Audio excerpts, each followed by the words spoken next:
Assalamualaikum warahmatullahi wabarakatuh. Pemirsa dari Sabang sampai Merauke, selamat berjumpa kembali dengan channel Insan Dongeng.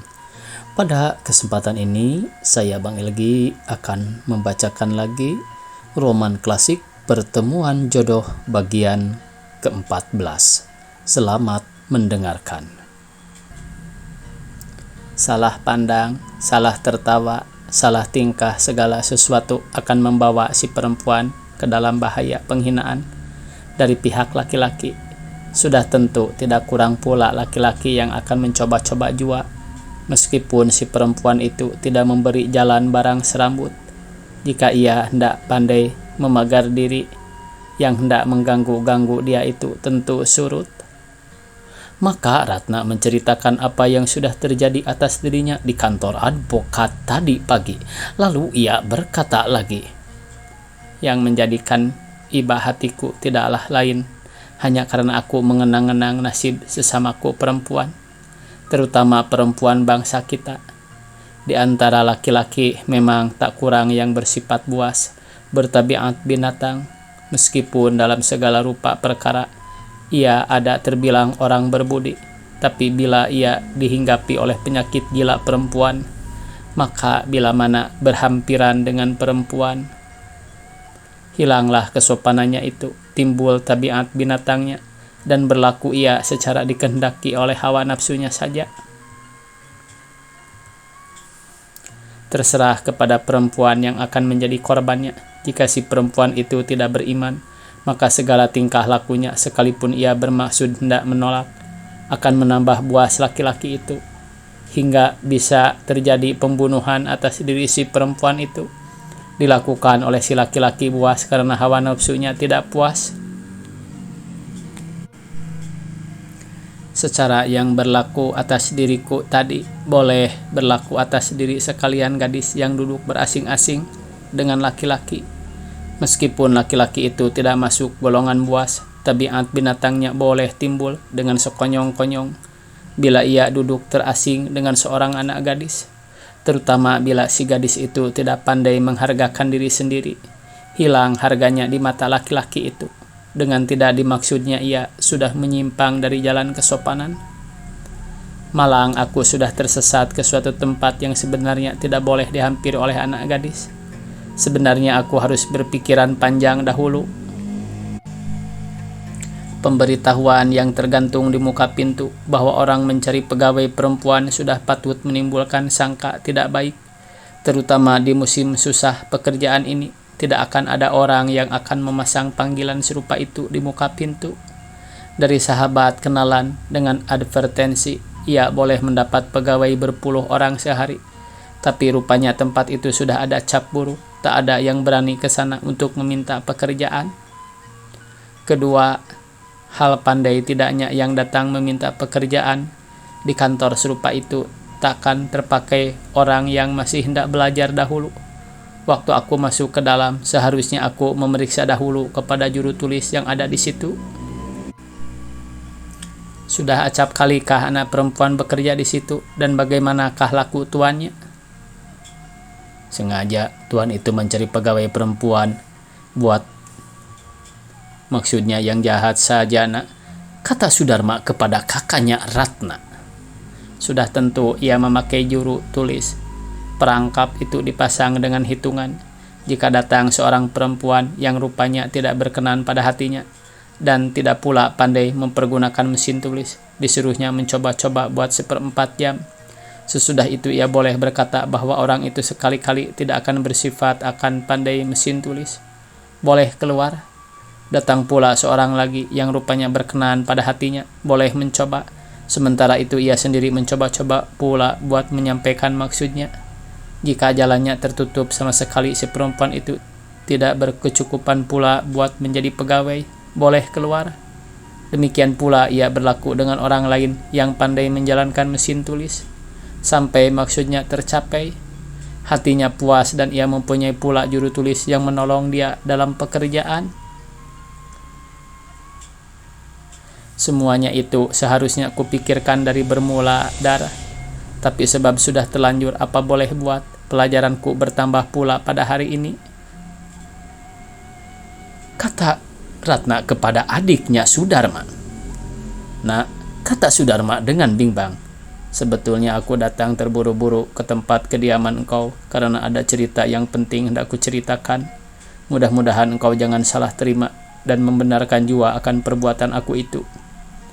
"Ceritakanlah, Dar, apa maksudmu?" sahut Ratna dengan selesai. "Dalam keadaan yang serupa ini, kita harus berlaku dengan seterang-terangnya. Tak boleh menyembunyikan sesuatunya. Dengarkanlah, Nak. Dari kemarin aku berpikir-pikir mengenangkan nasib kita yang seburuk ini. 4 bulan lamanya engkau membanting tulang buat membantu belanjaku. Badanmu menjadi kurus, perangimu tidak cara dahulu lagi. Gelakmu menjadi mahal, dan pada pemandanganku umurmu bagai bertambah 10 tahun. Kau lihat sendiri dengan takdir ilahi, seketika engkau telah kehilangan pekerjaan pula.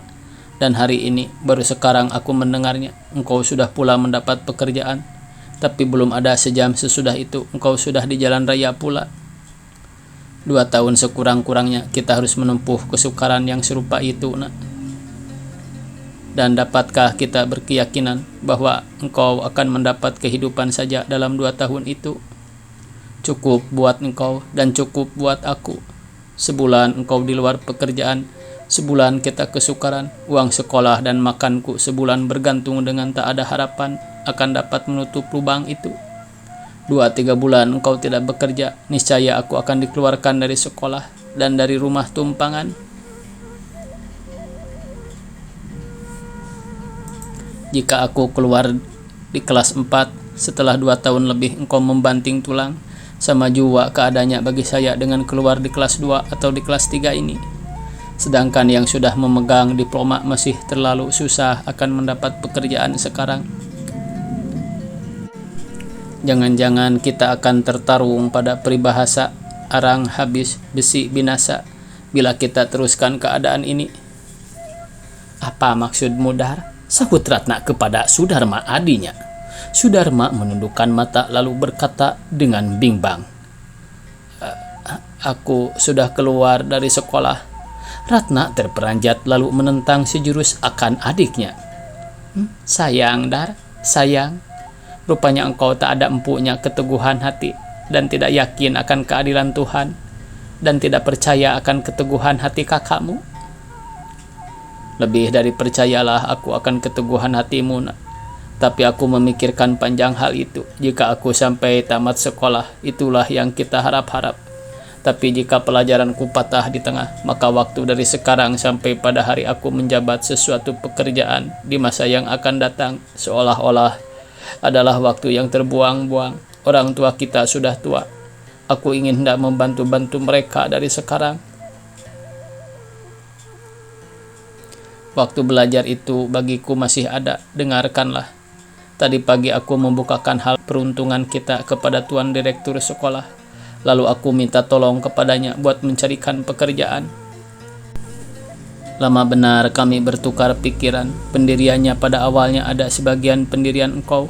Sayang buat memutuskan pelajaran. Tapi akhirnya ia membenarkan aku saat aku menerangkan bahwa yang kuharap-harapkan buat belanja bersekolah hanyalah engkau seorang. Mendengar keterangan itu Tuan Direktur segera berbalik pikir. Jika demikian sungguh sia-sia. Demikian ia berkata, "Kakakmu boleh sakit atau kehilangan pekerjaan. Apakah dayamu? Zaman sekarang sekali-kali jangan engkau berharap-harap akan mendapat subsidi. Engkau hendak mencari pekerjaan, nantilah. Aku ada mempunyai sahabat pembesar pegadaian. Jika engkau mendapat tempat di pegadaian, terbukalah jalan bagimu buat belajar. Asal rajin belajar, sebentar engkau boleh naik-naik pangkat.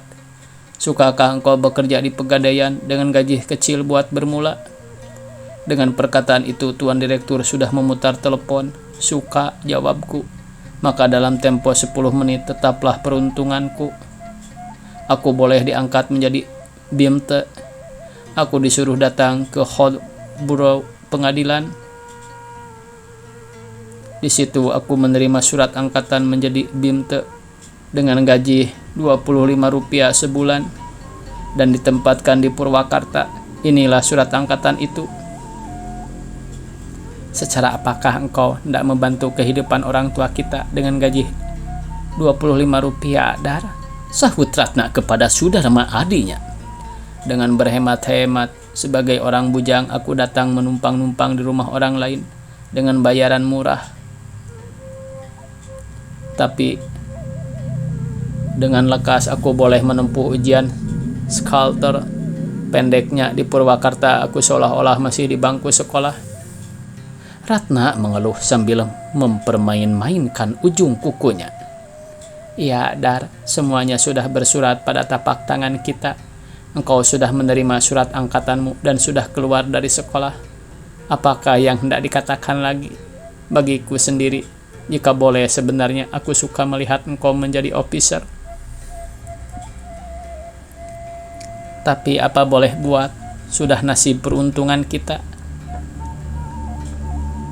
Siapa akan menyangka-nyangka 4 bulan dahulu ayah akan sampai pada keadaan seperti sekarang?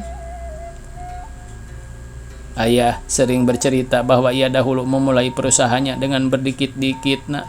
Sekarang datang giliran aku buat menunjukkan kepandaianku. Pendeknya, segera kita ke Purwakarta. Jika engkau tak dapat pekerjaan, sama-sama kita makan ikan asin. Tapi sebaik-baiknya engkau pulang saja ke Tagog Apu. Tidak, Dar. Pulang itu jangan dahulu kau sebut-sebut. Ketahuilah olehmu bahwa aku pun ada pula mengandung cita-cita yang belum dapat kuceritakan kepadamu. Pada waktu ini, karena amat sulit buat menerangkan dia. Pendeknya, aku hendak melakukan segala daya upaya buat menjadi orang yang agak berarti. Diukur duduk sama rendah, diukur tegak sama tinggi dengan orang kaum pertengahan. Akan sampaikah aku kepada maksudku? Wallahu a'lam. Tuhan juga yang bersifat murah, yang sudah menentukan kadar hambanya masing-masing.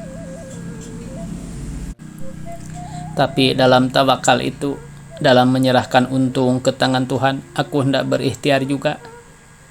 Jika aku menurutkan engkau ke Purwakarta atau jika aku pulang ke Tagog Apu, itulah artinya hidup hendak berlumut bagiku, ibarat besi yang menantikan hancurnya dimakan karat.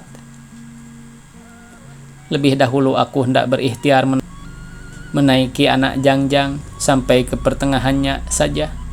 Jika untungku sabut, timbullah aku. Untung batu, tenggelamlah aku. Setelah puas berikhtiar, tentu aku akan pulang ke Tagog Apu. Hendak kemanakah engkau, nak? Sahut Sudarma kepada kakaknya Ratna. Maksudku hendak ke Jakarta. Jangan sekali-kali engkau mencemaskan, merisaukan diriku.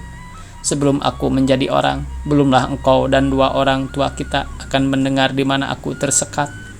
Tak usah engkau bimbang, benteng keperempuanku amat teguh. Tidaklah aku akan merendahkan semarak kaum perempuan. Tidak, aku akan mengaibkan nama kaum keluargaku. Sekalipun hidupku akan bergelimang dalam bencah, percayalah engkau bahwa namaku sebagai perempuan akan kupelihara supaya tinggal mulia serta suci. Tidak lebih baiklah bila engkau ke Tagog Apu dulu, nak. Dari sana engkau turun dan memberitahukan kepada orang tua hendak kemana engkau melangkah. Maklumlah umur manusia sekali-kali tidak dapat ditentukan. Sedang doa orang tua itu makbul. Jangan kau sebut-sebut perkara umur itu, Dar. Jika manusia akan sampai pada ajalnya, tidak akan ada daya orang lain buat menahan-nahan. Aku tidak hendak mengingat-ingat mati. Orang tua kita akan mendoakan anaknya setiap saat.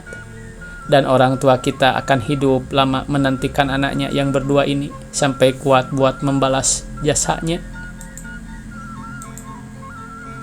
Biarkan aku menghilang dahulu, Dar. Selama-lamanya setahun saja. Jika tetap peruntunganku seburuk ini juga, kembalilah aku ke Tagog Apu buat berlumut.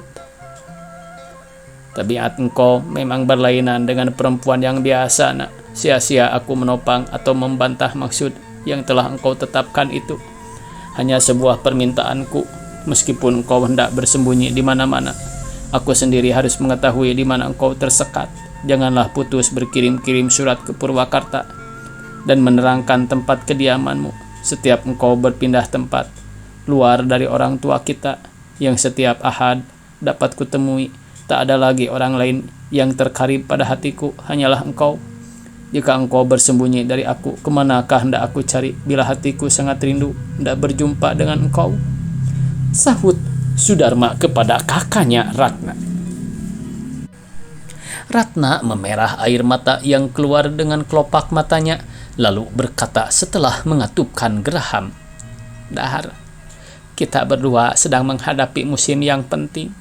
Kita sedang dihanyutkan untuk perasaan dan sedang menguji kejantanan hati dalam gelombang kehidupan ini.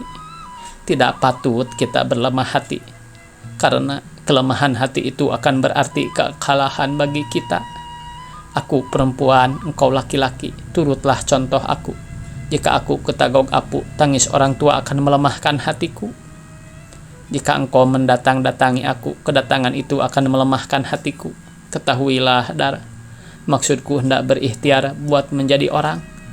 Bukan guna orang tua kita saja, melainkan juga guna aku sendiri. Karena ada yang kukandung sebagai angan-angan dalam hati sanubariku. Jika aku mendapat kehidupan yang baik, niscaya engkau dan orang tua kita akan menerima suratku. Tapi selama aku hidup sengsara, biarkanlah aku bersembunyi sementara aku meraba-raba mencari jalan. Ingatanku hanya dua, menjadi orang atau berlumut di tagog apu. Cukuplah keterangan sekian," sahut Ratna kepada Sudarma adiknya.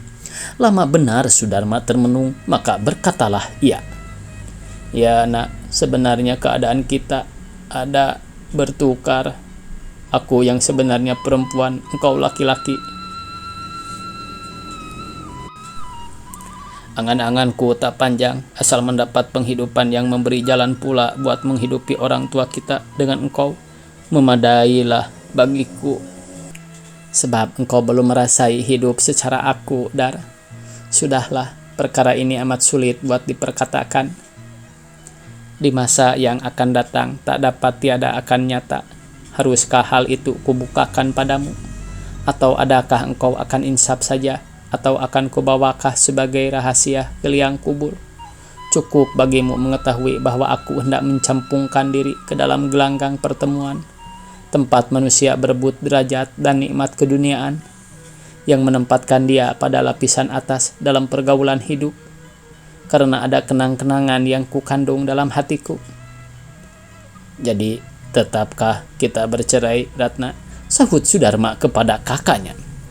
"Esok kita bungkus barang dan kita selesaikan segala sesuatunya. Hari lusa tengah hari kita naik kereta bersama-sama. Engkau turun di Padalarang buat menyambung jalanmu ke Tagog Apu. Aku terus ke Jakarta. Selama-lamanya setahun kita bercerai. Siapa tahu berangkah sebelum itu engkau sudah mendengar di mana aku ada." Diceritakan pemirsa, pada keesokan harinya Ratna menyuruh Sudarma menggadaikan gelang, peniti dan kerabunya, karena dalam perjalanan ke Jakarta itu ia harus menaruh uang buat bertahan selama belum mendapat pekerjaan. 150 pendapatannya, yang 100 ditaruhnya, yang 50 dibungkusnya baik-baik, dikirimkannya di tangan Sudarma kepada orang tuanya. Engkau tak suka menanti sehari 2 hari lagi," kata Sudarma. "Aku belum menerima perskot gajiku. Perskot itu harus kau pergunakan buat keperluan di negeri baru, Dar. Tempat tidur dan perkakas-perkakas yang ada dalam kamar ini kita bawa ke Tagog Apu. Jika tak ada tempat dalam rumah, tempatkan saja di mana-mana. Siapa tahu aku lekas pulang." Snail train tidak berhenti di Cimahi. Jika ia berhenti, boleh jadi Dr. Suparta dan Ratna akan berjumpa karena kereta yang ditumpangi masing-masing berselisih jalan di tempat itu. Bersambung. Billahi taufiq wal hidayah. Wassalamualaikum warahmatullahi wabarakatuh.